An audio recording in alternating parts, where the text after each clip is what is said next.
Good evening and welcome to the 5th Ask Libby webinar. We're glad you could join us tonight. My name's Elaine Harris and I'll be on the control panel for this session. And in a moment, I'll pass you over to Libby Wood, FarmIQ's National Dairy Expert. Tonight, Libby will be coaching on you on how to effectively use farm maps to create great visual references for your team. But first, let's quickly have a run through on how to use the system so the new viewers in the crowd this evening can know how to get their questions heard. You'll see that there's a control panel on your screen. If you'd like to reduce or enlarge it, just click that orange arrow at the top of the panel.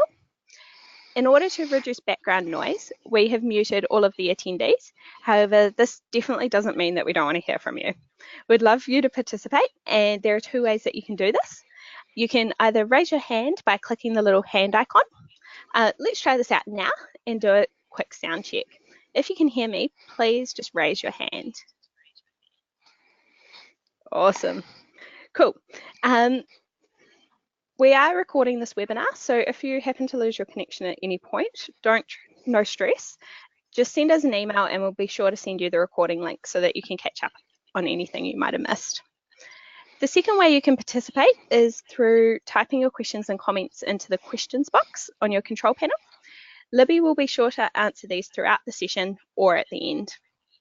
As I said before, please don't be shy. We are doing this webinar for you guys. So if you have a question or something you'd like to discuss, please make sure you let us know. Honestly, there is no such thing as a silly question here. Righto, that's all the housekeeping done. I'll now hand over to Libby so that we can crack into the interesting stuff. Hello, Libby. Hi, Elaine. Thanks for the welcome. Hello, everyone, and thanks for joining us tonight. So welcome to this farm mapping webinar, the 5th in the Ask Libby series. So for those of you joining us for the first time, I am Libby Wood, National Dairy Business Manager for FarmIQ. So today we are going to be talking all about farm mapping and new ways to view your farm information. So what's on the agenda for today? First, we're going to have a look at the value of information to the farm business. What data do we need, and why do we need to record it rather than keeping it all stored up in our heads? Why do we want a farm map in the first place, and what data do we want to map on this map? And thirdly, we're going to have a look at digital mapping tools available from FarmIQ and how these can help us with our farm mapping. And then we were going to have some time for questions at the end, but as Elaine said, please feel free to send these through as we go, and I'll answer them as they pop up.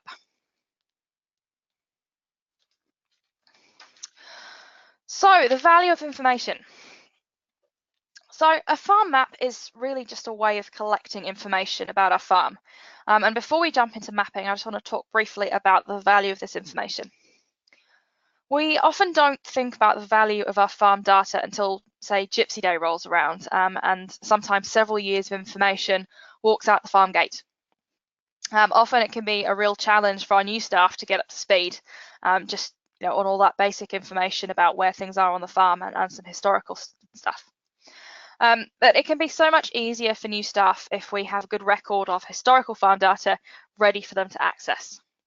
So this information could take on many different forms.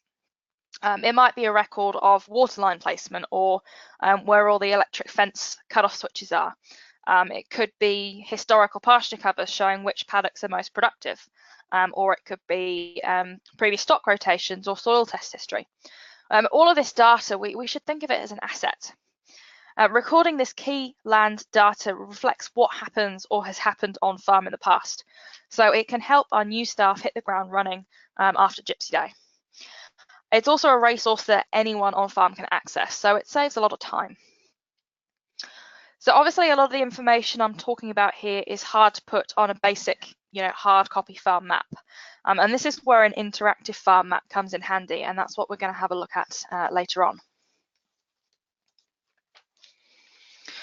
So we've identified that our map is a vehicle to capture all sorts of information. So what should we capture?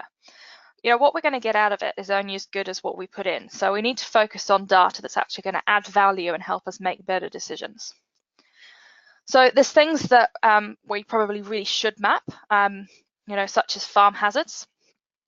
And there's things that are helpful for us to map. So things like where those pesky water lines are.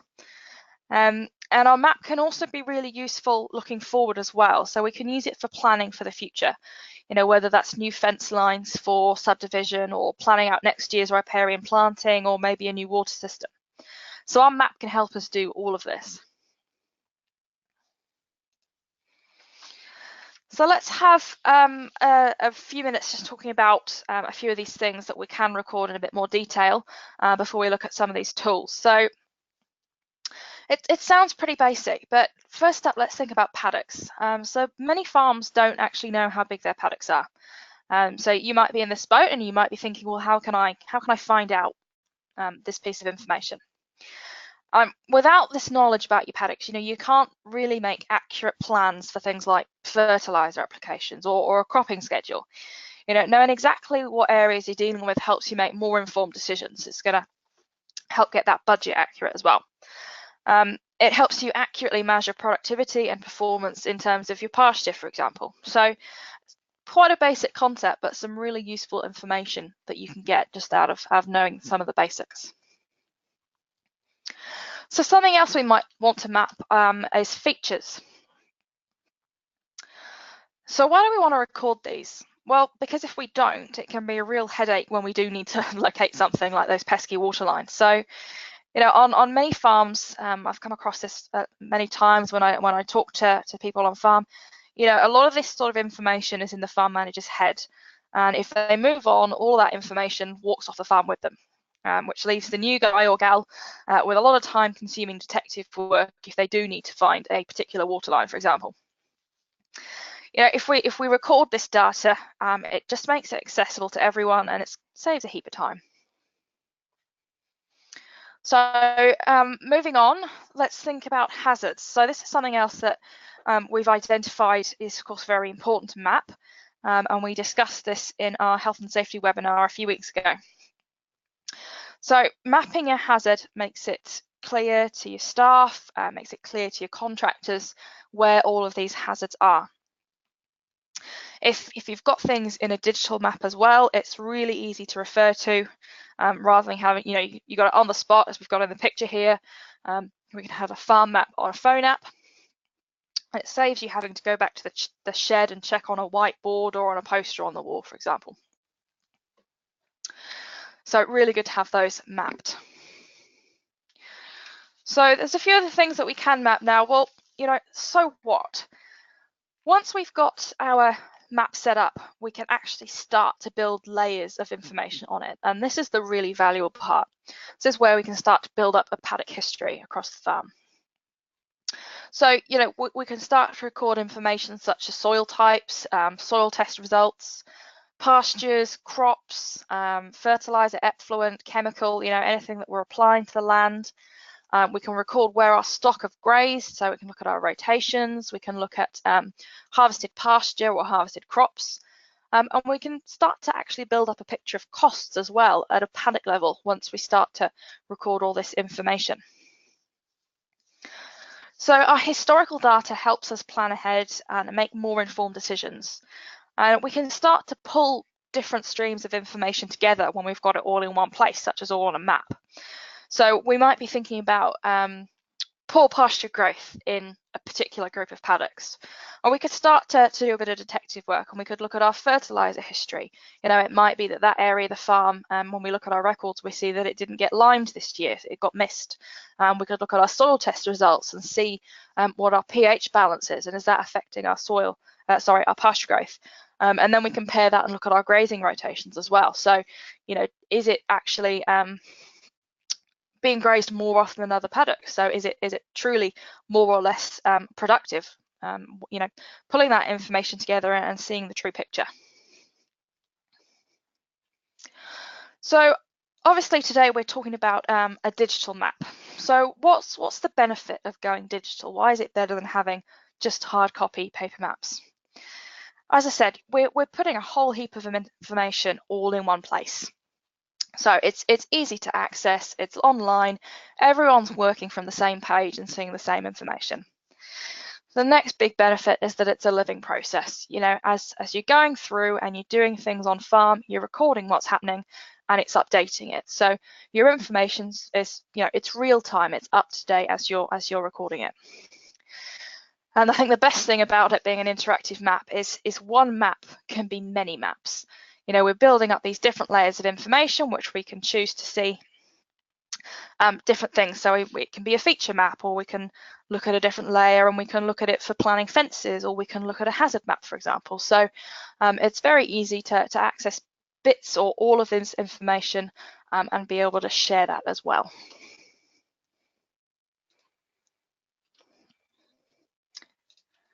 Right.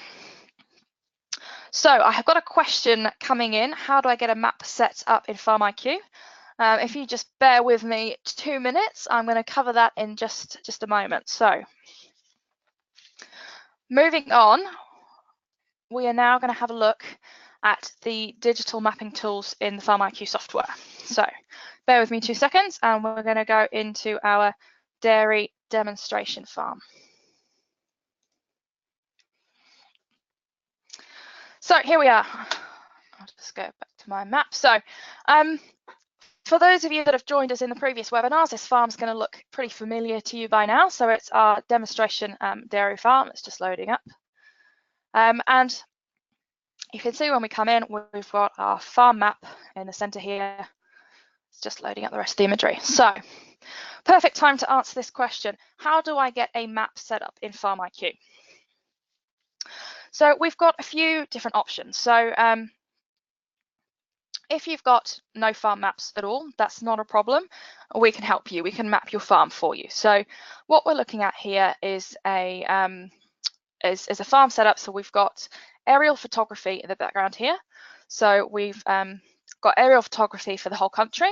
It gets flown every so often, and then we get the images, and those images are put into our mapping software. So what we're looking at here, this is a GIS mapped farm, so we've got GPS coordinates in here. So if you've got no map at all and you sign up for FarmIQ, what we do is we actually draw this map for you. So we've got a team of staff based down in Wellington. We've got some map drawers, and they are very good at doing what they do now because they've done a lot of maps. And they work with you to make sure that we get everything correct. We get all your fence lines in there up to spec. So if you already have a digital farm map, that's not a problem. We can take shape files and just load them straight into FarmIQ, and then when you log in, your map's already there, ready to go. So you might have got shape files from another program, you might have got them from Ravensdown, or your local council in some areas can give you them too. So a few different options of how you can get a map set up in FarmIQ. So once we get you set up, we hand it over to you, and this is a fully interactive farm map. So if you need to change your fence lines, if you buy some more land next door and you want to draw that in, it's fully over to you, and we're going to have a look a little bit later at how we can draw new paddocks in and see how easy that is to do. So first up, we can see that, as I say, we've got a nice interactive map here, and just looking in the top right-hand corner, I've got a few controls to alter how I see my map. So we can zoom in and out, which I can also do with my mouse. I can just roll the little ball on my mouse there, and we can actually zoom down to about 10 meters. So we can see that we've got cows in that paddock when this farm was flown, and I can see all the detail. I can see all my water troughs there. See where my brake fences have been, and I can just drag and drop and navigate myself away around the map, or I can use these arrows.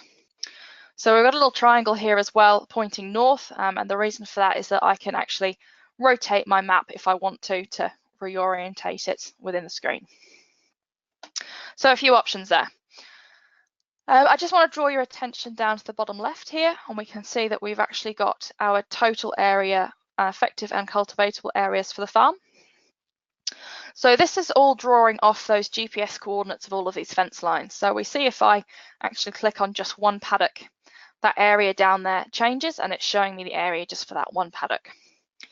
Now it's pretty handy if I want to say I'm trying to decide on 10 hectares or 12 hectares, for example, that I want to think about locking up for silage. I can start to select multiple paddocks, and it's going to add that up for me. So there we go, we've got 13.8 there. So very easily I can do a little bit of planning there just off my paddock sizes. So we're going to have a look now at the bottom of the screen here in the center, and we can see that I've got 4 buttons to choose from. And these buttons really determine how I see my map. So we'll have a look first at this maps option. And we can see we've got a couple of different options when the screen catches up for you guys. We can see that I can do just print a simple boundary map if I just wanted to print that off to have something to scribble on. I could do a standard map. So this is like a topographical map, and we've got roads and things like that, and railway lines, just like a basic topo map. And then I can just go back to my main aerial photography image there. So a few different choices, and if you are wanting to print, it can be useful if you're not wanting to use lots of color ink. So moving on to layers here. So before we were talking about building up layers of different information, and this is what I was talking about. So we've got lots of different options in this pop-up menu here about what sort of information I can show. So at the moment, I've got my mobs turned on, for example. So if we look at our map, we can see these dots here, and these are my mobs. So I've got a heifer mob. I've got 92 heifers in that particular paddock. If we come over here to this one, I've got 130 heifer replacements in that particular paddock. So I can choose if I want to see that information or not. So I can just turn my mobs off and then they're gone. So I can choose what I do want to see. So at the moment, we've got hazards turned on, for example. And if I tick this little triangle just to the left of hazards there, I can actually see all the different types of hazards that I've got on farm. So I can choose to look at all of them, or I could just look at one particular hazard. So it's fully interactive, and I can really drill down to what information I want to see. So we've got plenty to choose from in this list here. I could look at paddock details, so I could look at if I've got crops or pastures or soil types saved on my map. So I think for this farm, we've got a few paddocks with the soil types in. So yep, there we go. So we've got 3 paddocks have been assigned a volcanic soil type. And that's something that I can go through and assign and enter all that information if I want to. So I've just had a question pop in here saying, how do the layers get into FarmIQ? So that's really up to you. So when we set you up with your farm boundary and all your paddocks, and then it's up to you guys to populate whatever you want to. So if we look, for example, I'm just going to turn my features on here as well as my hazards, so we can see that I've got a huge amount of information coming in already. So for this particular farm, I've decided to draw in, I've got a stream, I've got all of my troughs here. We can see they're all labeled T137, T138. So really it's whatever I want to draw in. And we've got a few different options of how I can do that. So I can draw things as a dot, as a line, or as an area. So you can see for the pond, that's obviously an area. We've got a cable as a line here, and then pumps and troughs as dots. So we will go through once we've just covered some of these basic options and look at how we actually create these layers. So I think we'll probably leave it at that for now. I mean, you get the idea. There's a lot of options we can put in there. So we can do irrigators, effluent runs, transect lines for soil tests. You've got all sorts of options about what you can map. So it's really down to what you want to have on for your farm and what's going to add value. So as I turn all these different layers on and off, I can also turn labels on to go with those. So see at the moment we've got our feature showing our feature layer on, so I can see my pond and my troughs, and we've also got feature names. So if I unticked that, we would just be seeing the features without a label attached. So if I want, I can turn that on. And it's the same for hazards. I've got my paddock names on at the moment, which I can turn off. I could look at areas instead. So if I'm wanting to communicate to somebody what my paddock areas are, maybe a contractor that's going to come in and do some fertilizer applications, I might highlight the paddocks that I'm wanting them to fertilise, and I can turn my areas on as well. So they've got that reference for calculating how much fert they're going to need. So lots of options there about what we can turn on and off.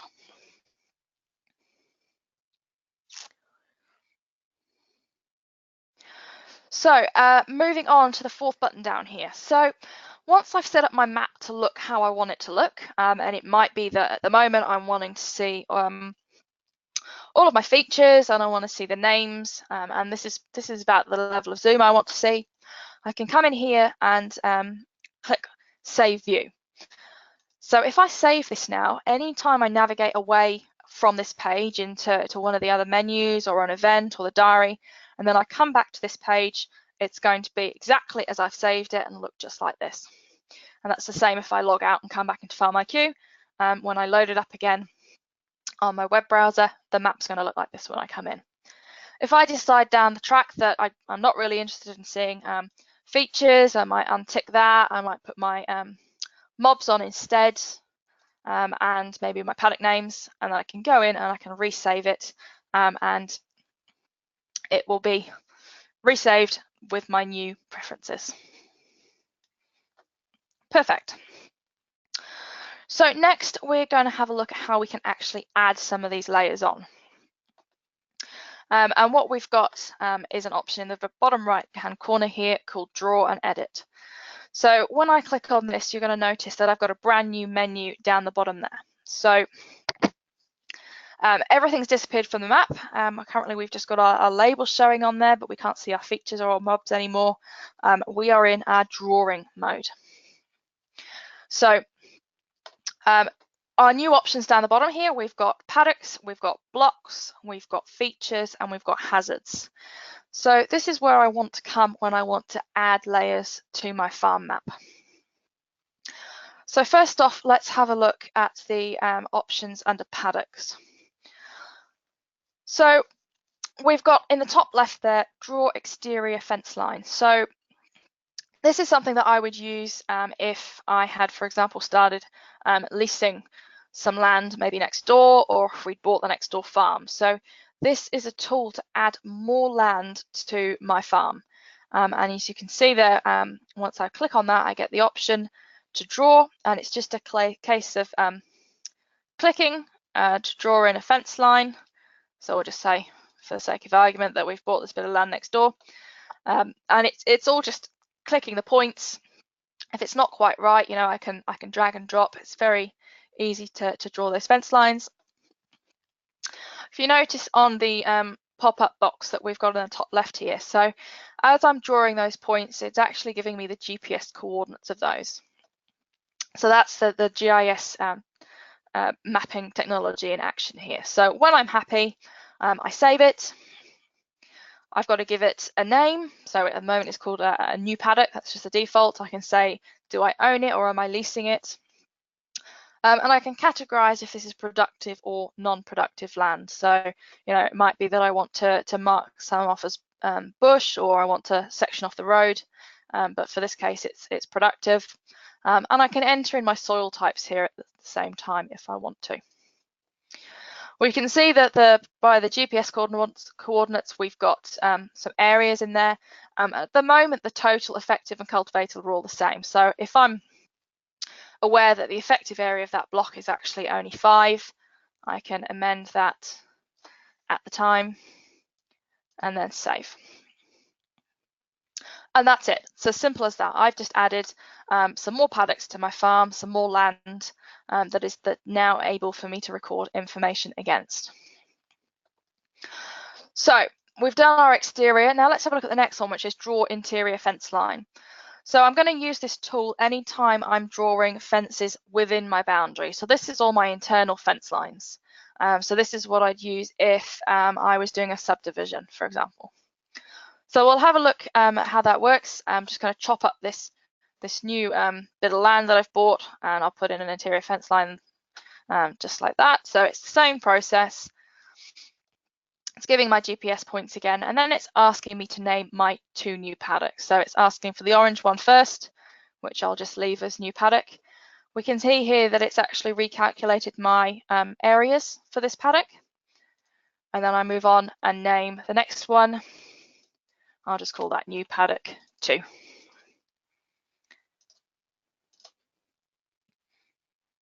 And we're done. As easy as that, I've drawn in a new fence line with GPS coordinates. So let's have a look at what else we can do with our paddocks. So you'll see we've got a few shaded options here, and these are going to pop up once I actually highlight paddock. So if I click on this paddock that I've just drawn, we have an option here to remove paddock. So that is something that I would only do if say we stopped leasing this land or we sold it. So if I delete that, it's going to no longer be a part of my farm. If I wanted to change this fence line, for example, I would want to use this other option down here, which is edit. So this edit option just takes us back into that drawing phase. I can click and drag, if it's a funny shaped paddock and I didn't get it quite right, I can click and drag and get that fence line looking how it should look, and then save it. And again, it's going to recalculate my areas for me, and it's adjusted my fence line. We have another option in there as well. So if I was doing the opposite of subdivision and I was taking fence lines out, and I could actually merge these paddocks. So if I pick my 2 paddocks, you can see that this other option here has cropped up. So I can choose to merge them. It's going to take out this fence line that I put in and return it to that full 5.17 hectares that I started off with. Perfect, there we go, so our fence line's all gone. The other option we have in there is to draw a transect line. So if you've had any soil testing done, you can draw in your transect line that the samples were taken from.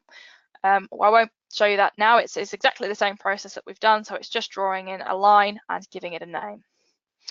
So that's how we can draw and edit our paddocks.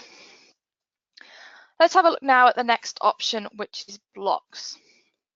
So we can create a block for absolutely anything we want. So I've got a few options in here. So I created a block earlier to look at paddocks that I might want to use for silage later this year. But what we're going to look at now is our land management units. So these were a group of blocks that I created when I was doing my farm environment plan. And my land management units here, they match up with all the blocks that I've got in my nutrient budget in Overseer. So we can see I've got a calf rearing block, a silage block, a block called Annie's, effluent block, and a Joe's block. So I can add new ones in here. I can create new blocks and add in other paddocks that I haven't chosen yet, or I can change around the existing ones. So if I choose to edit, say, the silage block, which is huge, I can delete paddocks out of that. I can add new paddocks in, like that one there, and then I save it, and then that's my block redone. So I've got I can color code them all and make them look however I want them to look. So a block can literally be anything I want it to be. So I might create blocks for different classes of stock that I'm grazing in different areas. Obviously, prime ones on a dairy farm would be an effluent block and a fert block. So we can see here, this is my effluent block in the nice garish pink. So all the paddocks that I apply my effluent to, which are around my effluent pond. So that's how I can create a block, and we can go back and have a look at those on the main map later. Great, so that's how we can manage paddocks and groups of paddocks. Let's have a look at our features and hazards now. So we saw all those features when we had a look at turning that layer on, and we can see that they've popped up here. So I've got my troughs, I've got my pond, I've got the stream drawn in there. So if I want to add more features, I can do that to adding to existing groups that I've already got. So we can see that we've got some pre-populated options here when I open my features button. So we might go in and have a look at drawing a new one now. So we've got a silage bunker on there. Let's go in and draw another silage bunker. So we can see we've got, in a little legend that's popped up in the corner, we've got 2. And I could choose to edit those or delete them. or I can add a new one to my existing group. So we'll call this number 3 very originally, and we'll say for the sake of example that that's this little bunker here. So I'm just going to draw that in.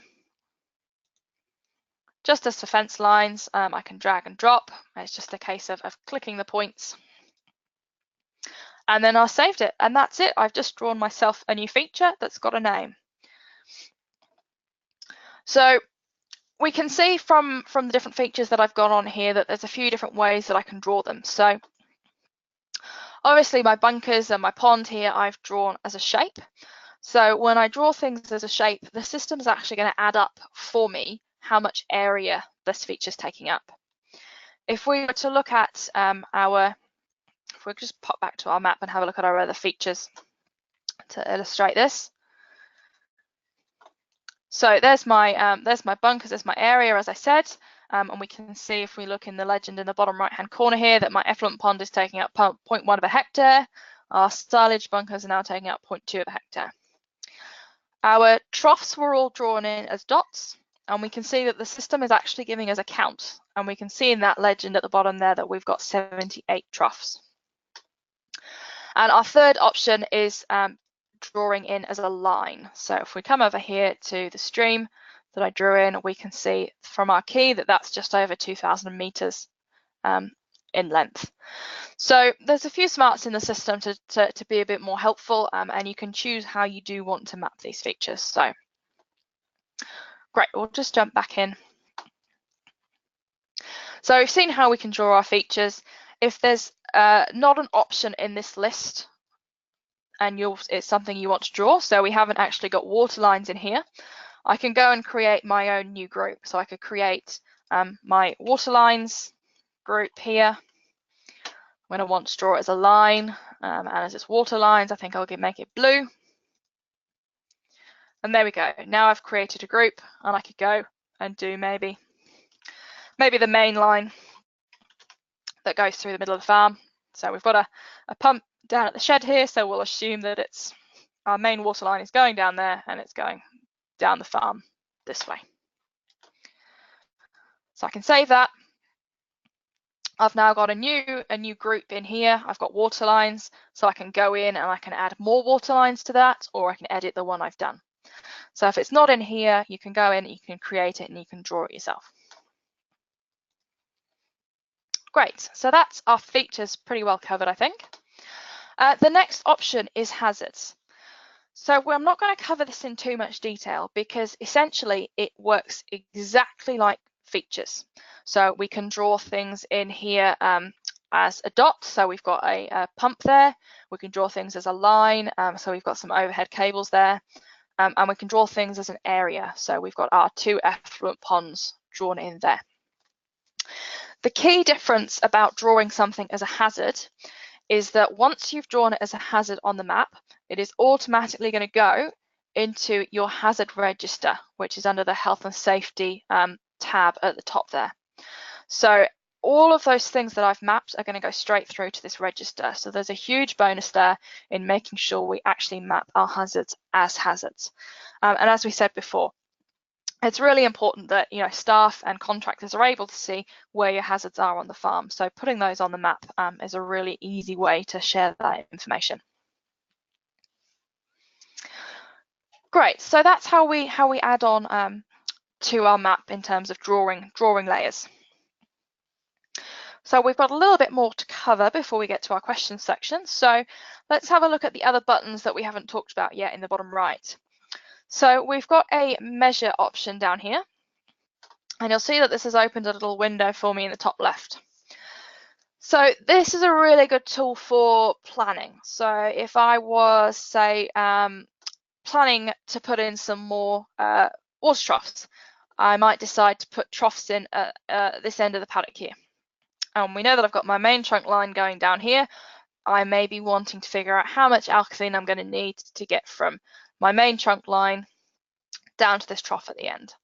We can see that as I draw a line there, it's adding up at that distance for me and telling me that I need 476.96 meters of alkaline.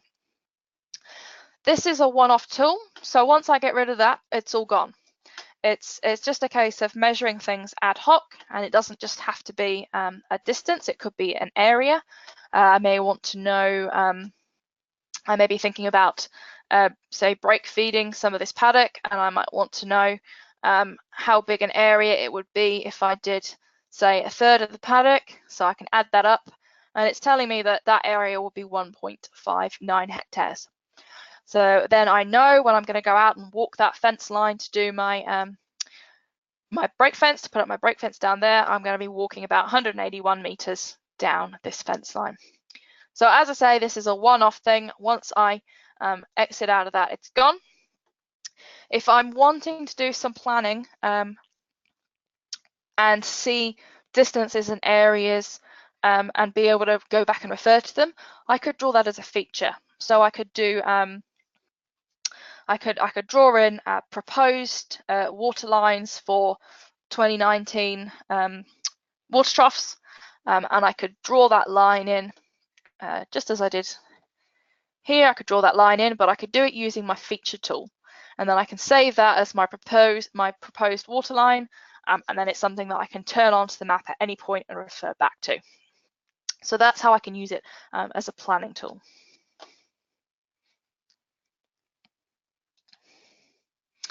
Great, so the one button that we haven't talked about yet in the bottom here is our print option. It's great having a digital map, an online button, but sometimes you really just want to print it. You want to scribble, you want to shade areas in, and you want to maybe give it to somebody that isn't possibly so tech savvy. So we have a print option here. It's all, you know, everyone still wants to be able to print things. So we've got a few different options. I can either choose to select a print area. So I may be interested in the top corner here, so I can just drag and drop the area that I want to capture, and then I select print map. And it's going to print just that area that I selected. I could want to just take this whole screen.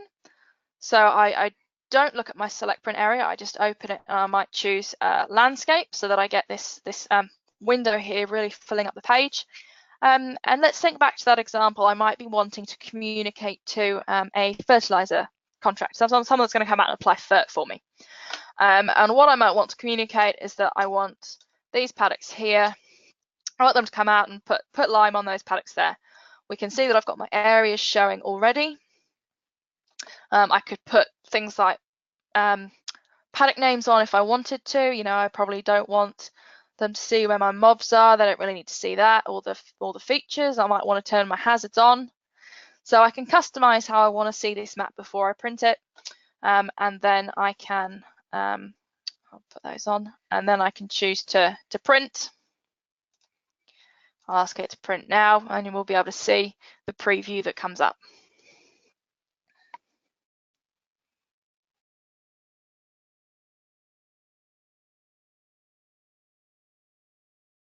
Is it coming up? Just bear with me a second, it's loading.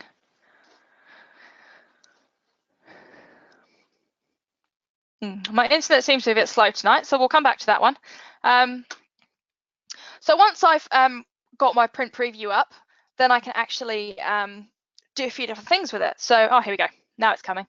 I could save this as a PDF. So if at any one point in time I want a snapshot of the farm map, I can save that as a PDF. I can save it in my file library on FarmIQ, or I can save it on my computer. The other benefit of saving that PDF is I can actually email it to anyone. So I can share this farm map without them having to log into FarmIQ. That, of course, is another option. If I do want to give my contractor access, or somebody outside the business access, I can give them a login to FarmIQ. So they can come in, they can have access to this digital map, whether it's on the PC or on the phone app, and then they can view that, and they can see the hazards, they can see features, things like that. So that again comes down to permissioning in FarmIQ. So if you wanted to, you could give them view only, map view only. They can log in, they can see the map, and they can't see any of your other farm data. If you wanted to, you could give them access to other things, so you know, health and safety, for example. So there's a lot of flexibility in how you can share this map and how you can communicate lots of different things. Great, so we can just see that my print preview did manage to come up there in the top left. We've got a screen showing exactly what I had on my desktop here. I can print that. It's got my highlighted paddocks, so it's communicating the paddocks that I'm wanting to get fertilized. And again, we've got that print option at the top, or I can download it and save that for later use. Perfect. So we've pretty much covered all the basics around drawing and sharing and editing our map. And now I just want to refer back to what I was talking to in terms of the value of information, how we can start up to build a paddock history and a farm history. So we're going to have a look now. I'm just going to change my label so I can find a particular paddock because we're going to have a look at paddock 121. I'll just turn my mobs on as well. Yep, I can see I've got a mob in paddock 121. So if I right click on this paddock, we can see we actually get a whole heap of options around actions that I can do to this paddock. So I've got some shortcuts here. I could shortcut to a fertilizer application or a chemical or recording a pasture cover. So there's lots of shortcuts here of things, activities that I can record about this particular paddock. But what I'd like to look at is this paddock history option near the bottom. So everything that I record on this paddock is going to be kept at an individual level. So we see when we come in here, we've got our paddock history for paddock 121. And we can choose how far back we want to see. So at the moment, we're looking backwards a year and we're also looking forwards a year. So I'm going to be able to capture any events that I've planned in here, like planned fertilizer applications. But we'll just stick with the time period for now and have a look at what we've got. So we can see that this paddock has got a volcanic soil type assigned to it. We can see how big the paddock is. We can see what blocks it's part of. So it's part of the effluent block in our land management units. We can see the current mob that was grazing in there. So that was those 20 bull calves. And we can also see that we've had a total cost so far spent of $32 in this time period. So this is starting to calculate costs around these activities. So if I record, say, a fertilizer event, so let's have a look and see what this paddock's had. So we can see that it's had 2 fertilizer applications and it's had 2 effluent applications.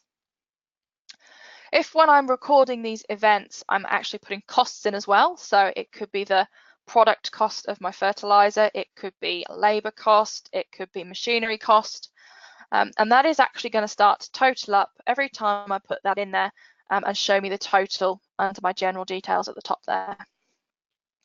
So we can put costs in around all sorts of different things. So whether it's fertilizer, I think I put some costs in earlier. So we recorded some thistle grubbing that was done back in February, and I put the labor cost in there of the person we had coming in and doing that.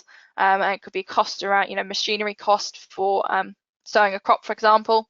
So we can see that this section's blank, so we haven't had any cropping done in this particular paddock, but we can drill down and see what else has been recorded. So we had fertilizer and effluent. We can look specifically at the costs here and we'll see where those were recorded. So that general land, that was the cost around when we had that thistle grubbing, and we can see that there was a fertilizer cost in there as well for that application done back in April. So it's giving us our total, and it's also giving us a cost per hectare. So this sort of relates back to when we're doing that detective work and starting to pull pieces together in terms of why is this paddock maybe more or less productive than we expect, and it could be that, oh look, we've spent very little on fertilizer in this particular paddock. It could be that it keeps getting missed, or you might have spent quite a lot and you're not seeing a result. So maybe it's time to look at a different strategy. Maybe fertilizer is not going to help. Maybe it needs to be regrassed, for example. So you can start to pull all those bits of information together to make a decision about what's the best course of action. So we can see that we've got all our events down the left-hand side here.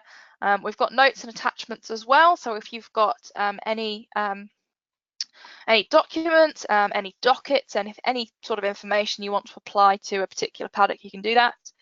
We can see the notes in here are mainly around the pasture covers, so they've actually come in automatically when they were loaded from the CDAX pasture device. And the last thing that we can look at here on the bottom is our animal movements. So I'm just going to run this report here, and it's going to show me how many times this paddock's been grazed in the last time period. And I think we've only got one. Yep, so we've got the Red Devon bull calves went in here yesterday.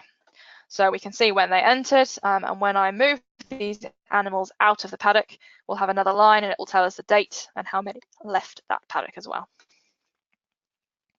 So you can see that we've actually got a huge amount of detail here at the individual paddock level. So there's a wealth of information to use here. So let's have a look at how we can add to this history. There's lots of ways that we can record information on our lands and on our animals. So we might be looking at, I'll just turn my mobs on again there. We might be wanting to look at our grazing, our stock rotations around the farm. So something I can record from my map is when I have shifted those calves. So I might be shifting them just into the next paddock there. We'll say that I did that today. Oh, that's not today, that was yesterday. Today's the 19th. So I've moved my animals recorded today, and we can see that they've moved from paddock 121 into this next door paddock. So that's one of the ways that I can update my information in my paddock history. Let's have a look now at that shortcut menu again. So we'll say, for example, that I have applied some fertilizer. Not very likely at this time of year, the amount of rain we've got on, but certainly in my area. But we'll just pretend that it's nice and sunny, and we're going to apply some fertilizer.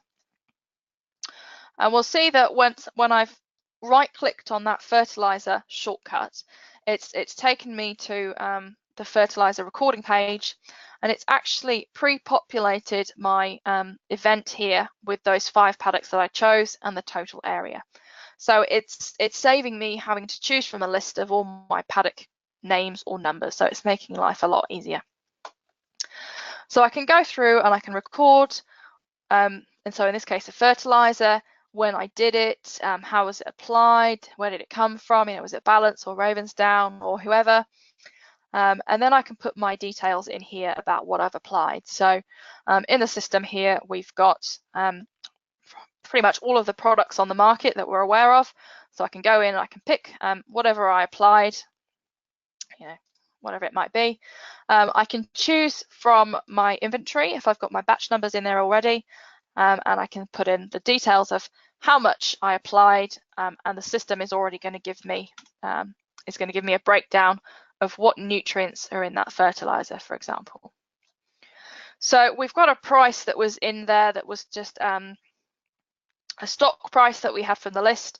I can type over it if it was a different price. And here is where we can start to populate those costs. And that's how we get those costs in at the paddock level. So I might want to record a product cost, equipment cost, labor, or other, which can be anything. And then we're seeing that I've got a total cost here for my whole application, and it's also giving me a cost per hectare. And of course, once we're in that individual paddock history, we can actually see what our costs are at the paddock level too. So we'll just pop back to the map now. As we saw when we right click, we've got lots of different options here. So I can apply, I can record a cropping that I might have sown some crops. I might have harvested that crop. I might have harvested some silage. We've got lots of options here, but we don't have time to go through all of those today. So there's one last thing I'm going to show you with the map. So we've looked at our individual paddocks and the paddock history we can get at that 1 unit level, but we're also just going to really briefly look at the report that we can see across the whole farm. So we've got lots of land and animal reports in here that I can actually apply and see a heat map, for example, across the whole farm. So what I'm going to look at is a grazing days report. So this is a report on my map, which generates just from me recording where my animals have grazed. So just as we saw, I did that mob move of those calves, I moved them from one to the other. That is actually going to give me a measure of productivity. So we'll have a look at this report now. We'll just run it. So we can see here, this is actually giving me a measure of how many grazing days I'm getting in each paddock. So we've got a little legend on the bottom right there showing me how many grazing stock units per hectare. So obviously blue one's pretty light, and then as we get darker green, they're getting more days in that particular paddock. So we can see that I've had some sporadic grazing here. I haven't really been very religious about recording my mob moves. But we can see that it's actually starting to give me some information just from doing a pretty simple recording on my map. And I can see, you know, it's giving me a measure of if I'm actually recording all my moves, it's giving me a measure of how productive my paddocks are. You know, is this paddock the same area? I mean, we can turn that on. We can look at effective area. You know, is this paddock here the same area as this paddock there? Why is that paddock getting more days grazing out of it than that one? This is where we can start to piece together that information. You know, has this paddock been neglected in terms of fertilizer? How is the pH looking in our soil test? Is it wildly different from the other paddock? And we can start to make some really informed decisions about what we're going to do next, just because we've got this great resource with all this historical data in it. So that's the only report I'm going to show you today. We have got so many reports in here that we'd need a whole other webinar to cover them all. So given that we're coming close to the end, I'm going to have a pause now, and we're going to answer some questions.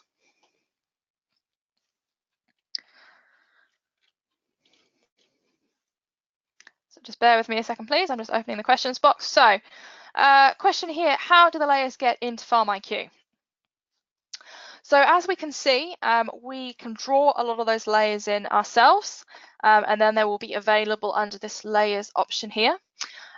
You can actually also get layers into FarmIQ via a shapefile. So just as we can load your map in with a shapefile, we can load features in as well. So if you've had a consultant out, for example, that has GPSed all your water lines, if you can get a shapefile with those water lines and send it through to us, we can upload it, and then when you come in here, it will be a layer that you can just turn on and off as you wish. So we had another question just after that. Can I get features inputted automatically if I have mapped by a map drawing company, e.g. water lines? I think I pretty much just covered that already. So yep, you absolutely can through a shapefile. What else have we got here? So I have a question saying, if my farm map is an odd shape, can I change the orientation to run east-west as opposed to north-south, I'm assuming the question was? So yeah, absolutely we can. So that was what I was referring to here with this orientation. So if I, there we go, if I click, so I'm holding down the shift key on my keyboard, and then I'm just rotating my map around. There we go, and we can see that now I've got north pointing up to the top left there. So my map's rotated, and it's rotated all of my labels and names as well.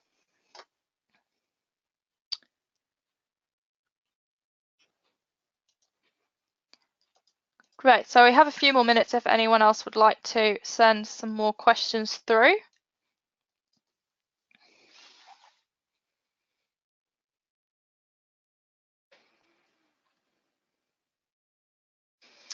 So I've got a question here. Can I record paddock information through the phone app? So yes, you absolutely can. There's quite a few land options on the phone. So you can record fertilizers, chemical, pasture covers, rainfall, general land activities. So that's a general land activity is anything that we don't have a specific thing for. So I recorded my thistle grubbing as a general land activity. And we can also record those mob moves through the phone as well.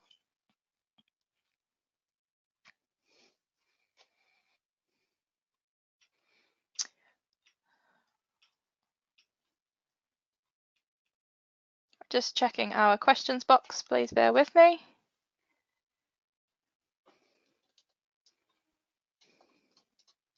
I see that we have had a question there from Henry. Oh, perfect. Elaine has got in touch with you already. Henry, we will sort that out for you, your question about your farm map later on. Thanks for that. So I've got another question here.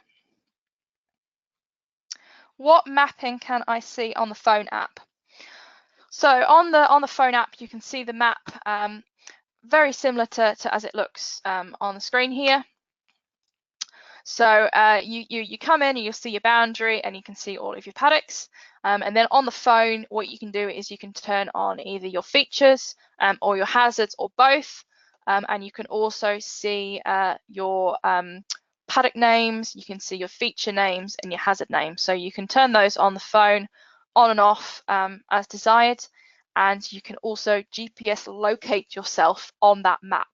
So if I'm standing in that paddock 121, I can hit my GPS locator and it's going to show me that I'm standing in paddock 121, and then I can locate myself in relation to the hazards and the features around me that I can see on my map. That was a good question, thank you. Perfect. Well, that looks like we've covered all the questions that have come in there. So what I will do, I'll just pop back to our slideshow.